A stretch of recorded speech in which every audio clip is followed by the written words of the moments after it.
നിങ്ങൾ പ്രപഞ്ചത്തോട് സംസാരിച്ചിട്ടുണ്ടോ? നമുക്ക് ചുറ്റുമുള്ള ഈ വിശാലമായ പ്രപഞ്ചം ബുദ്ധിമാനായ ശക്തിയാണ്. നമ്മളെ കേൾക്കുന്ന, മറുപടി നൽകുന്ന ഒരു സജീവ ഘടകമാണ് പ്രപഞ്ചം. അതിനാൽ തന്നെ നാം അതുമായി സംസാരിക്കാൻ പഠിക്കേണ്ടത് അത്യാവശ്യമാണ്. പ്രപഞ്ചത്തോട് സംസാരിക്കുന്ന ആദ്യപടി അതിൻ്റെ സാന്നിധ്യത്തിൽ വിശ്വാസം വളർത്തലാണ്. ആത്മാർത്ഥമായ ആഗ്രഹങ്ങൾ, നന്മയുള്ള ഉദ്ദേശങ്ങൾ, സത്യസന്ധമായ ചിന്തകൾ പ്രപഞ്ചം കേൾക്കുന്നു. നാം നമ്മുടേതായി ആഗ്രഹിക്കുന്നതിനെക്കുറിച്ച് വ്യക്തമായി ചിന്തിക്കുക. അതിനായി നന്ദി പറയുക. അത് സംഭവിച്ചതായി മനസ്സിൽ കാണുക. ഇത് മാത്രം ചെയ്യുമ്പോൾ പോലും പ്രപഞ്ചം പ്രതികരിക്കാൻ ആരംഭിക്കും.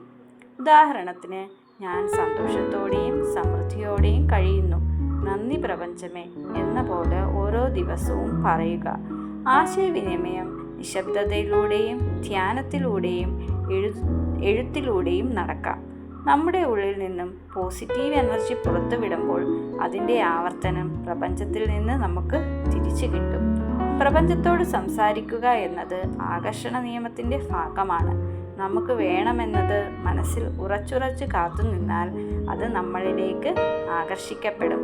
അതുകൊണ്ടാണ് പറയുന്നത്, പ്രപഞ്ചം നമ്മെ മനസ്സിലാക്കുന്നു. Thank you.